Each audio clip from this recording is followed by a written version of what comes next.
उनकी पहचान थी। एक ऐसा वीर सम्राट जिन्हें छत्रपति के ताज से नवाजा गया। शिवाजी ने अपने साम्राज्य का विस्तार करने के लिए छोटे मोटे राजाओं से जंग नहीं की थी, बल्कि उन्हें बीजापुर और मुगलिया जैसी ताकतवर सल्तनतों से लोहा लेना पड़ा था। बीजापुर और मुगल साम्राज्य के कई सेनापतियों को उन्होंने धूल चटा दी थी। वे आखिरी दम तक औरंगजेब जैसे शक्तिशाली मुगल सम्राट से लड़ते रहे। उनकी रणनीति के सामने मुगलिया सल्तनत पस्त हो गई थी। उन्होंने कई बार औरंगजेब की सेना के दांत खट्टे किए।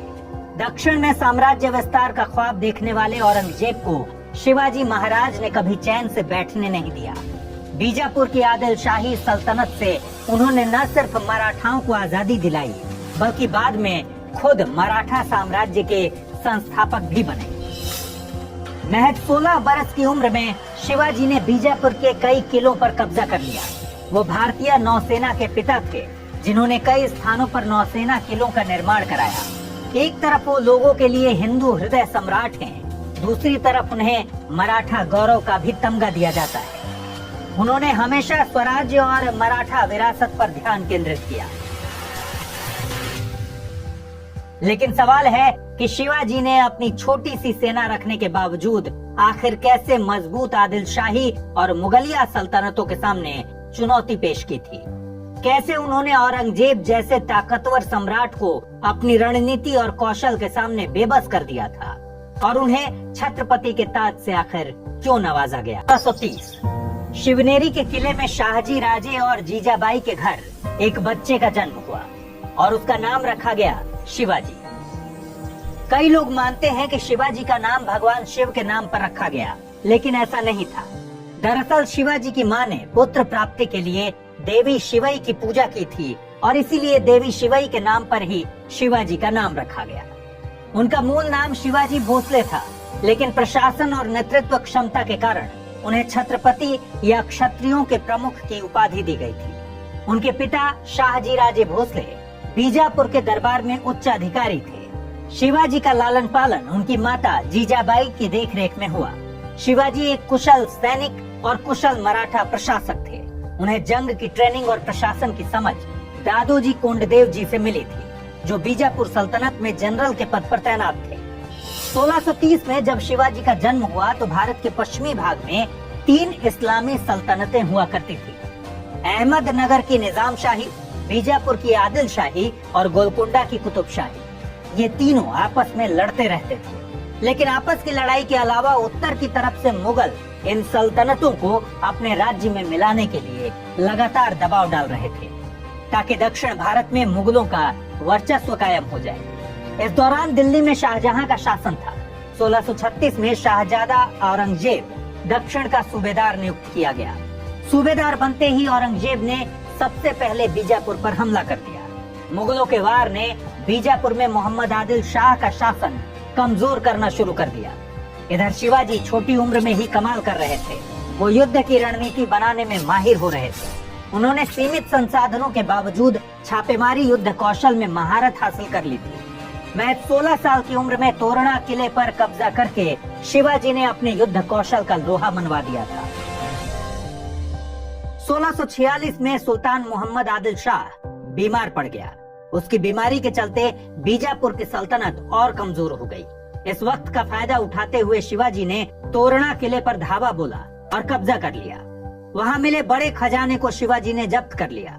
यह बीजापुर के सुल्तान को उनकी तरफ से मिला पहला तगड़ा झटका था। शासन की कमजोरी के चलते बीजापुर अराजकता का शिकार हो चुका था। इस कमजोरी का फायदा उठाकर सामंतों ने बीजापुर के अधिकतर किलों पर अपना अधिकार जमा लिया।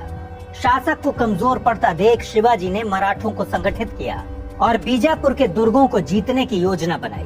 अगले 2 साल के भीतर शिवाजी ने पुणे के पास कई महत्वपूर्ण किलों पर अपना कब्जा जमा लिया।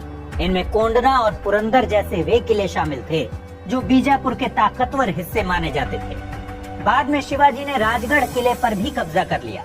उन्होंने पुणे के पूर्व में सुपा, बारामती और इंदापुर के आसपास के क्षेत्रों को भी अपने सीधे नियंत्रण में ले लिया। इसके बाद शिवाजी ने पश्चिम की ओर कोंकण की तरफ रुख किया और कल्याण के अहम शहर पर कब्जा कर लिया। बीजापुर सल्तनत के भीतर इन घटनाओं ने खलबली मचा दी। आदिल शाह के सामने शिवाजी को बंदी बनाने की और उन पर कड़ी कार्रवाई करने की मांगे उठने लगी। लेकिन ये वो दौर था जब आदिल शाह शिवाजी के बढ़ते प्रताप से आतंकित हो चुका था। आदिल शाह शिवाजी को बंदी नहीं बना सका, लेकिन उसने उन पर कार्रवाई करने के लिए, वार करने के लिए एक दूसरी चाल चली।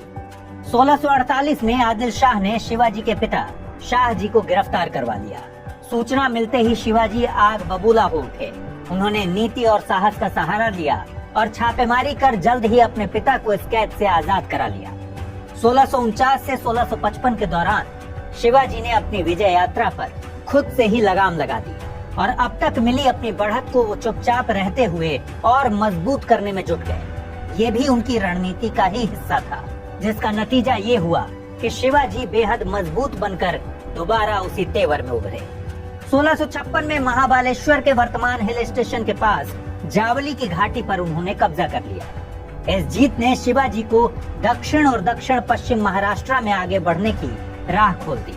लेकिन 6 साल तक युद्ध से दूर रहे शिवाजी की आदिल शाही सल्तनत से अदावत अभी भी खत्म नहीं हुई थी। ऐसे में बीजापुर में शिवाजी की गतिविधियां फिर से बढ़ने लगी। बीजापुर के मुख्य रानी बड़ी बेगम साहिबा ने अपने दरबारियों को ललकारते हुए पूछा कि बीजापुर में ऐसा कौन सा शख्स है जो शिवाजी को कुचलने की ताकत रखता है। जवाब में आदिल शाही हुकूमत के सबसे बड़े लड़ाके अफजल खान ने सबसे पहले हुंकार भरी। मशहूर इतिहासकार जदुनाथ सरकार अपनी किताब शिवाजी एंड हिज टाइम्स में लिखते हैं, अफजल खान ने बीजापुर के दरबार में डींग हाँकी कि शिवाजी कौन है, मैं उसे यहाँ जंजीरों में बांध कर लाऊंगा और ऐसा करने के लिए मुझे अपने घोड़े से नीचे तक उतरने की जरूरत नहीं पड़ेगी। असल में अफजल खान की शिवाजी के परिवार से बहुत पुरानी दुश्मनी थी। शिवाजी के पिता शाहजी राजे भोसले और अफजल खान दोनों ही बीजापुर सल्तनत के लिए काम किया करते थे। शिवाजी के पिता शाहजी को एक समय अफजल खान ने ही गिरफ्तार किया था और उन्हें जंजीरों में जकड़कर बीजापुर ले गया था। शिवाजी और उनकी मां जीजाबाई का मानना था कि शिवाजी के बड़े भाई संभाजी की हत्या में भी अफजल खान का ही हाथ था। शिवाजी के मन में अफजल खान की छवि एक ऐसे व्यक्ति की थी जिसने उनके पिता के साथ बुरा सलूक किया था और उनके भाई की हत्या की साजिश रची थी। ऐसे में जब अफजल खान ने शिवाजी को पकड़ने का बीड़ा उठाया, तब दोनों के बीच कई संदेशों का आदान प्रदान हुआ और अंततः 10 नवंबर 1659 को दोनों की मुलाकात तय हुई। इस मुलाकात के दौरान अफजल ने शिवाजी को अपनी बाहों के घेरे में लेकर मारने की कोशिश की, पर शिवाजी इस चाल को पहले ही भांप चुके थे और उन्होंने अपने हाथ में बघनख यानी बाघ के नाखून छिपा रखे थे। इसी बघनख से वार कर शिवाजी ने अफजल खान को मौत के घाट उतार दिया। अपने सेनापति को मरा पाकर अफजल खान की सेना वहां से भाग खड़ी हुई। उधर 1656 में बीजापुर के सुल्तान आदिल शाह की मौत के बाद औरंगजेब ने वहां आक्रमण कर दिया। शिवाजी ने औरंगजेब को बीजापुर पर हमले में मदद करने की पेशकश की। इस पेशकश के बदले शिवाजी को बीजापुर के किलों और उनके कब्जे वाले गांवों पर उनके अधिकार को औपचारिक मान्यता मिल गई। इस दौरान मुगलों और शिवाजी के बीच रिश्ते बहुत अच्छे बने रहे। लेकिन अगले ही साल यानी 1657 में शाहजहां ने अपने सबसे बड़े बेटे दारा शिकोह को अपना उत्तराधिकारी घोषित कर दिया। इस बात से औरंगजेब आग बबूला हो गया और शाहजहां के इस फैसले को मानने से उसने इनकार कर दिया।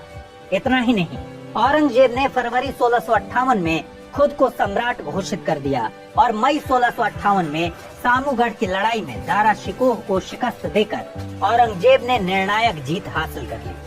मतलब मुगलिया सल्तनत पर औरंगजेब का कब्जा हो गया। औरंगजेब ने शाहजहां को बेदखल कर दिया और सत्ता पर अपनी पकड़ मजबूत करनी शुरू कर दी।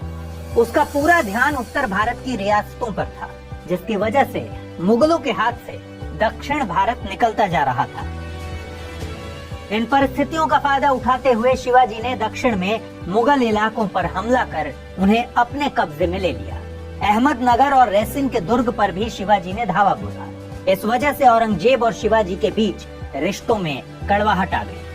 औरंगजेब ने जब उत्तर भारत की रियासत पर अपनी पकड़ बना ली, तब उसने दक्षिण के बारे में सोचना शुरू किया। लेकिन उस वक्त तक शिवाजी दक्षिण के 40 दुर्गों पर कब्जा कर चुके थे। ऐसा नहीं था कि दक्षिण भारत से मुगलिया सल्तनत बिल्कुल बेखबर थी। मुगल सैनिक पूरे दक्षिण भारत में फैले हुए थे, लेकिन शिवाजी की शानदार युद्ध नीति के सामने दक्षिण में वे बेबस हो गए थे। शिवाजी पहाड़ी किलों को अपनी युद्ध रणनीति का एक महत्वपूर्ण हिस्सा मानते थे। वे हर किले के अंदर एक ही रैंक वाले 3 अधिकारियों को तैनात करते थे, ताकि उनमें से अगर कोई एक दुश्मन से मिल भी जाए तो भी किले को आसानी से फतह नहीं किया जा सके। गुरिल्ला तकनीक उनकी युद्ध रणनीति की मजबूती थी। शिवाजी छोटे छोटे गुटों में बंटकर दुश्मनों पर हमला किया करते थे। हमला करते ही शिवाजी और उनकी सेना तुरंत गायब हो जाती थी और पहाड़ के दुर्गों में छिप जाती थी। शिवाजी ने एक ताकतवर नौसेना भी बनाई थी। शिवाजी जानते थे कि कोंकण तट पर नियंत्रण बनाए रखने के लिए उन्हें मजबूत नौसैनिक शक्ति हासिल करने की जरूरत होगी। लिहाजा उन्होंने 1657 में ही अपनी नौसेना का निर्माण शुरू कर दिया था। इसीलिए उन्हें भारतीय नौसेना के पिता के रूप में भी जाना जाता है। उन्होंने जयगढ़, विजयदुर्ग, सिंधुदुर्ग तथा अन्य कई स्थानों पर अपने नौसेना किलों का निर्माण कराया। उस जमाने में उनके पास 4 अलग अलग प्रकार के युद्धपोत भी हुआ करते थे। मराठी इतिहास का दावा है कि उनके बेड़े में लगभग 400 युद्धपोत थे। हालांकि समकालीन अंग्रेजी इतिहास के मुताबिक ये संख्या कभी भी 160 से अधिक नहीं हुई थी। बहरहाल दक्षिण भारत में धीरे धीरे मराठा साम्राज्य शिवाजी के नेतृत्व में मजबूत होता चला गया।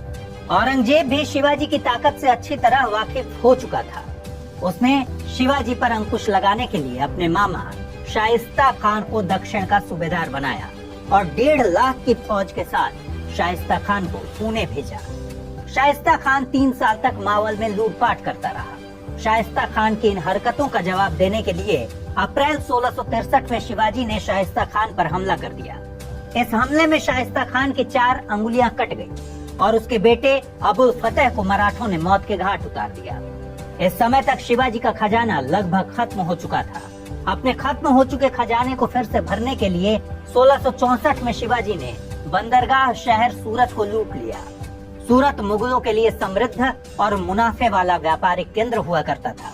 13 फरवरी 1665 को शिवाजी ने वर्तमान कर्नाटक में पुर्तगालियों के कब्जे वाले बसरूर पर भी नौसैनिक हमला किया और एक बड़ी लूट हासिल की। उधर शाइस्ता खान पर शिवाजी के हमले और सूरत में हुई लूट से औरंगजेब तिलमिला उठा था। जवाब में उसने शिवाजी को हराने के लिए राजपूत जनरल जय सिंह को लगभग 15,000 की सेना के साथ भेजा। जय सिंह की सेनाओं ने शिवाजी पर दबाव डाला।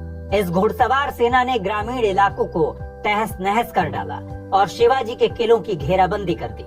1665 के मध्य में जब मुगल सेना ने पुरंदर के किले को घेर लिया और कब्जे के करीब पहुंच गई, तब शिवाजी और जयसिंह के बीच एक महत्वपूर्ण समझौता हुआ। 11 जून 1665 को शिवाजी और जयसिंह ने पुरंदर की संधि पर दस्तखत किए। शिवाजी अपने 23 किलों को छोड़ने को राजी हो गए। उनके पास अब 12 किले बचे, लेकिन औरंगजेब इस संधि के लिए तैयार नहीं था। औरंगजेब को लग रहा था कि दक्कन में उसके विस्तार के सामने मराठा ही उसे चुनौती दे सकते हैं। हालांकि बाद में व्यक्तिगत रूप से नापसंद होने के बाद भी राजा जयसिंह के कहने पर औरंगजेब ने शिवाजी के साथ संधि करने पर अपनी हामी भर दी। इस संधि के बाद शिवाजी महाराज को औरंगजेब के दरबार में बुलाने की कोशिश शुरू हुई। जयसिंह ने बीड़ा उठाया था कि वो किसी तरह शिवाजी को औरंगजेब के दरबार में लाने के लिए मनाएंगे, लेकिन पुरंदर के समझौते में शिवाजी ने साफ कर दिया कि वो मुगल मनसब के लिए काम करने और शाही दरबार में उपस्थित होने के लिए बाध्य नहीं है। शिवाजी को औरंगजेब के शब्दों पर भरोसा नहीं था। जदुनाथ सरकार अपनी किताब शिवाजी एंड हिज टाइम्स में लिखते हैं, जयसिंह ने शिवाजी को ये उम्मीद दिलाई कि हो सकता है औरंगजेब शिवाजी से मुलाकात के बाद उन्हें दक्कन में अपना सूबेदार बना दे और बीजापुर और गोलकुंडा पर कब्जा करने के लिए शिवाजी के नेतृत्व में एक फौज भेजे। ये सिर्फ कयास थे। औरंगजेब ने इस तरह का कोई वायदा नहीं किया था। इस मान मनोबल के बाद मुगलों के निमंत्रण पर शिवाजी औरंगजेब के आगरा दरबार में पहुंच गए। उस वक्त मुगलों के दरबार में सिर्फ बादशाह ही बैठा करते थे और बाकी दरबारी खड़े रहा करते थे। दरबार के नियम के मुताबिक जिसको जितनी ऊंची मनसबदारी दी जाती थी, उसकी हैसियत उतनी ज्यादा बड़ी होती थी और बादशाह के दरबार में उसकी पूछ उतनी अधिक। ज्यादा हैसियत वाले मनसबदार आगे की पंक्ति में खड़े होते थे और बाकी लोगों को पीछे खड़ा होना पड़ता था।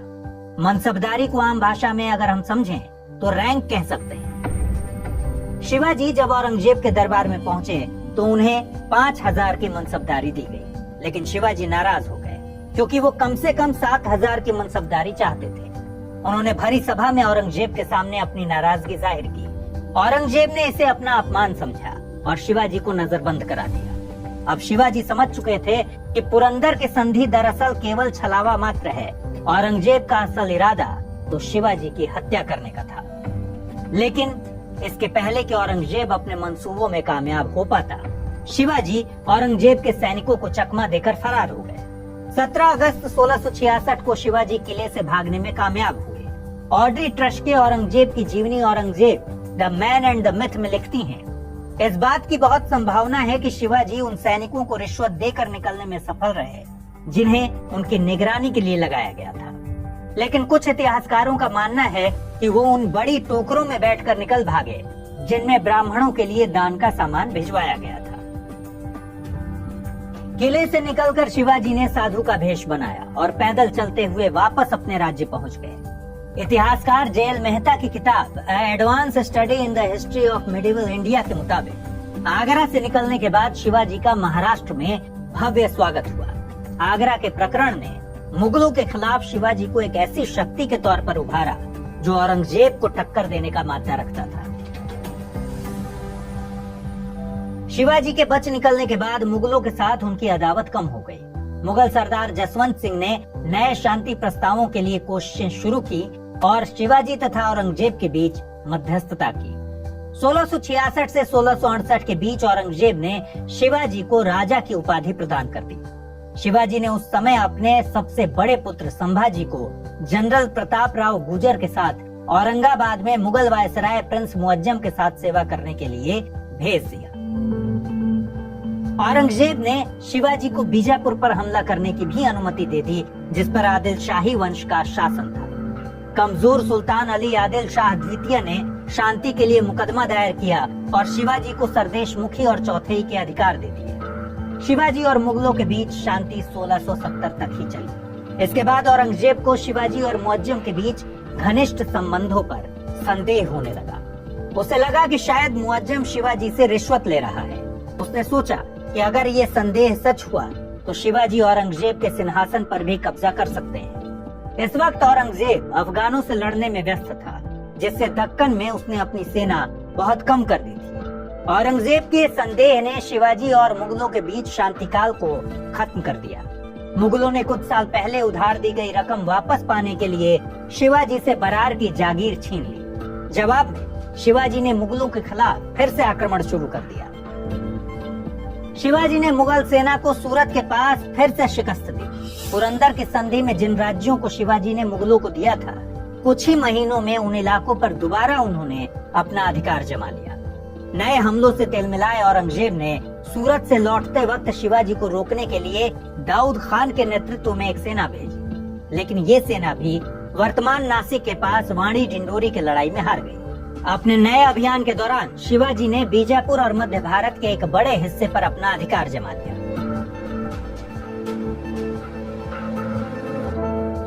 देखते ही देखते शिवाजी ने अपने अभियानों के जरिए बहुत ज्यादा इलाकों पर कब्जा कर लिया था और खूब धन दौलत भी अर्जित किया था। लेकिन इस समय तक आधिकारिक तौर पर वो राजा नहीं बन सके थे। राजा की औपचारिक उपाधि के अभाव में वो अभी भी तकनीकी रूप से एक मुगल जमींदार या बीजापुरी जागीरदार के पुत्र थे। उनके द्वारा जीते गए इलाकों पर शासन करने के लिए उनके पास कोई कानूनी अधिकार नहीं था। यह इसलिए भी जरूरी था ताकि दूसरे मराठाओं द्वारा पेश किए गए किसी भी चुनौती को उनके द्वारा रोका जा सके। बहरहाल 6 जून 1674 को रायगढ़ किले में उनका राज्याभिषेक हुआ और उन्हें छत्रपति की उपाधि दी गई।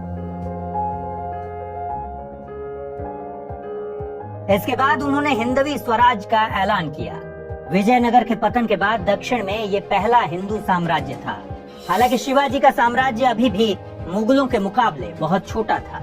उन्हें इस बात का एहसास था कि इस तरह मुगलों का मुकाबला करना उनके लिए मुश्किल होगा। इसलिए उन्होंने अपने साम्राज्य को और बढ़ाने का निर्णय लिया।